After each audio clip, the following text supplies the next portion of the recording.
Bienvenue dans cette 26e vidéo.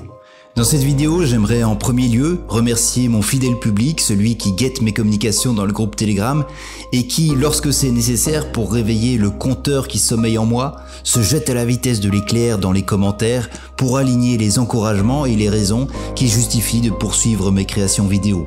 Merci d'être là, prêt à bondir pour mettre en lumière mes angles morts et à mettre des mots sur l'utilité collective de mes interventions dans ce monde en profonde mutation. Vous n'imaginez pas à quel point j'ai été surpris par vos réactions. Alors avant d'aller plus loin dans cette vidéo, je vous rappelle qu'en mettant un pouce en l'air et en vous abonnant, vous participez également à rendre cette vidéo plus visible.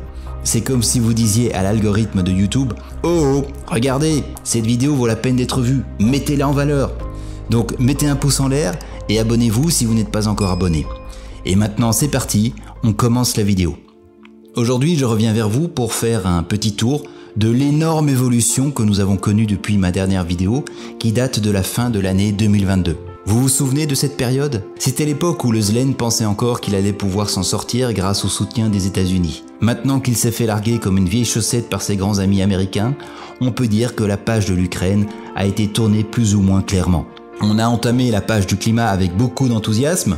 Lors des bilans météo, on a colorié les cartes de France et d'Europe dans des couleurs qui font penser au coucher de soleil flamboyant, et il semblerait que les têtes pensantes du nouvel ordre mondial s'imaginaient que l'énorme majorité du peuple ne verrait pas qu'il y a un petit problème de narratif entre la météo réelle ou le climat réel, pluvieux et relativement froid, et la météo alarmiste et caniculaire que les médias semblent appeler de leur vœu avec leur coloriage rouge et orange. La bonne nouvelle par contre, c'est qu'on nous reparle de nouveaux variants de Covid, ce qui veut dire qu'aucun narratif n'a l'air de convaincre et qu'on tente de ressortir les vieux épouvantails pour attirer l'attention d'un peuple qui, décidément, n'a pas assez peur de ce qui lui arrive et qui pourrait trop facilement se laisser gagner par les discours complotistes. Vous imaginez, ma bonne dame, des discours complotistes qui laissent croire des choses complètement délirantes jusqu'au jour, évidemment, où on se rend compte qu'elles sont vraies.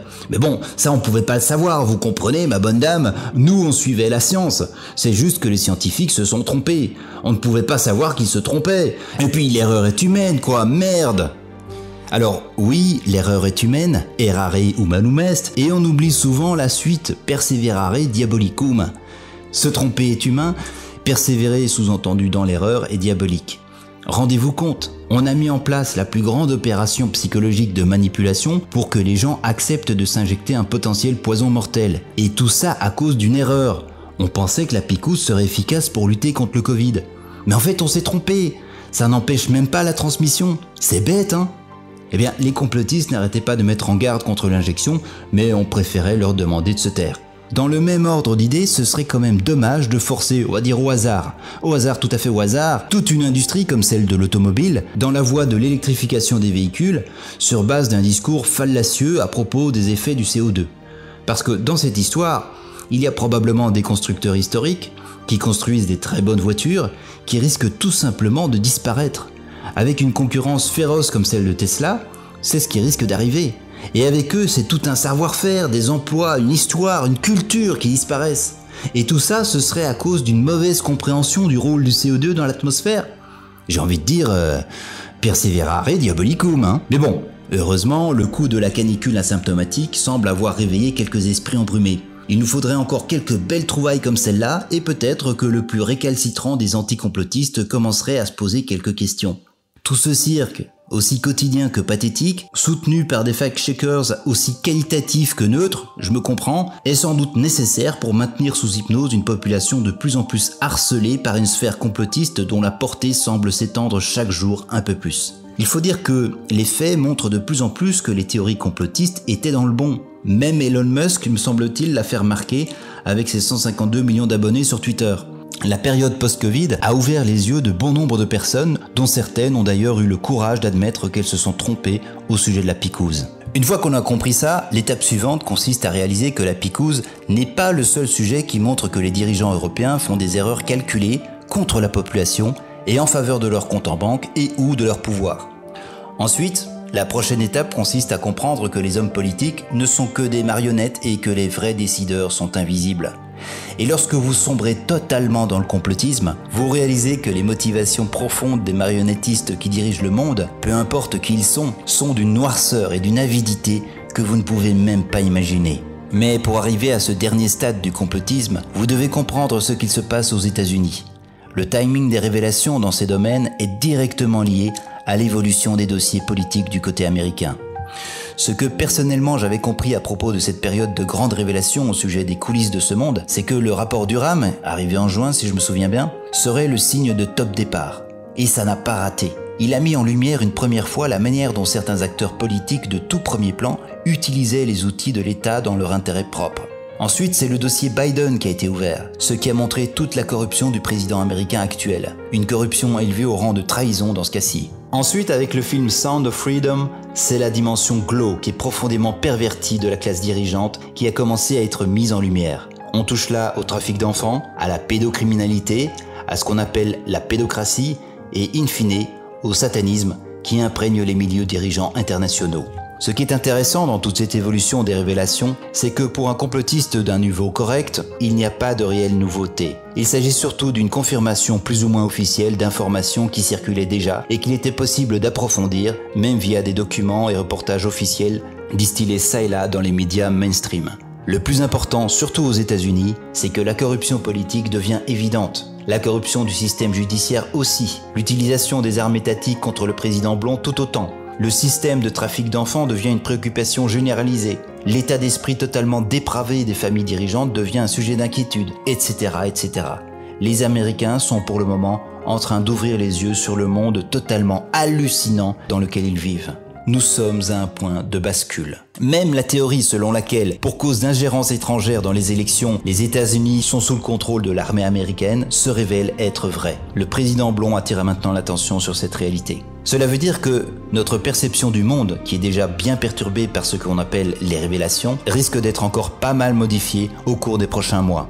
Et ce qui ici est différent des autres fois, c'est que cette fois-ci, le grand public sera nettement plus impliqué dans toutes ces nouvelles. Ce qui veut dire que non seulement les complotistes avaient raison sur des tas de sujets depuis le début, non seulement aujourd'hui les complotistes diffusent les vraies nouvelles importantes, mais en plus l'avenir sera complotiste, de manière généralisée. Et le mot complotiste, qui n'avait déjà pas beaucoup de sens depuis un petit temps, n'en aura plus du tout. Oui, le monde change.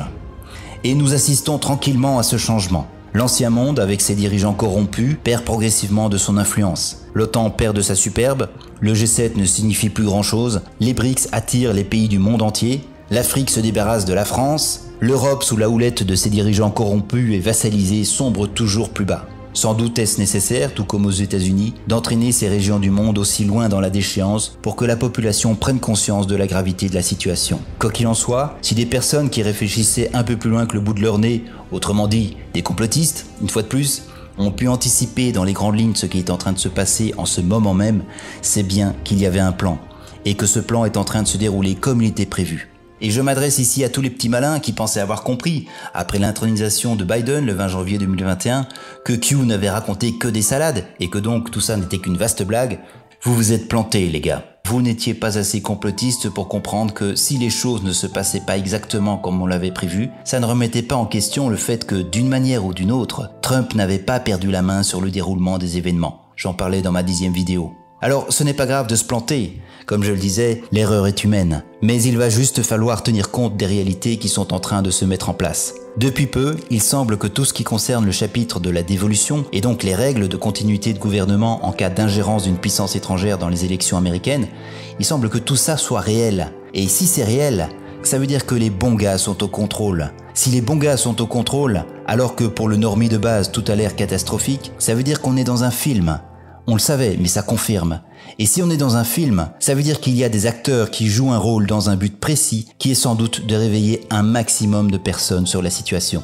Alors on va être clair, je pense qu'aux États-Unis, le réveil doit se faire assez bien. Par contre, en Europe, ça avance nettement moins vite. Mais il y a sans doute certaines nouvelles américaines qui seront suffisamment choquantes et officielles pour passer de l'autre côté de l'Atlantique, malgré le silence des médias sur la plupart des sujets importants. Nous ne sommes qu'au début de cette période de bouleversement politique. Les prochains mois s'annoncent passionnants pour tout complotiste qui a tenté d'imaginer tous les scénarios possibles.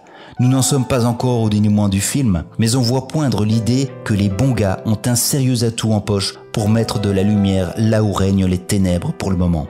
C'est pour cette raison que, Même si on voit le wokisme et toutes les idéologies d'origine satanique se répandre de plus en plus dans notre société, la seule chose qui nous est demandée est de lutter à notre petit niveau contre ces forces ténébreuses. Les groupes et les lobbies qui promeuvent ces idéologies finiront par tomber sous le poids d'une population totalement opposée au plan diabolique de la classe dirigeante. Car une fois de plus, et aussi incroyable que cela puisse paraître, le réveil des masses aux États-Unis est bel et bien en train de se produire. Et il est la conséquence plus ou moins directe de l'opération Q qui a débuté dans un obscur forum anglophone vers 2017. Aujourd'hui, l'histoire semble prendre un tournant décisif, certaines hypothèses complotistes étant confirmées par le président Blon, et je m'attends personnellement à voir encore beaucoup de changements au cours de cette année 2023. Par contre, même si les nouvelles sont plutôt bonnes, il ne faut pas croire pour autant que tout se passera de manière ultra fluide. Le marais est puant et crasseux. Et à notre époque, la liberté et l'autonomie sont deux choses qui ne peuvent s'obtenir qu'avec une certaine détermination et de la suite dans les idées. J'espère que vous ferez partie des personnes qui accompagneront cette profonde transformation du monde. C'est en tout cas ce que je vous souhaite. Donc vous l'avez compris, même si les choses évoluent plutôt dans le bon sens de manière générale, on va serrer les fesses, on reste groupé et on garde l'œil sur la cible. Haut les cœurs et à bientôt.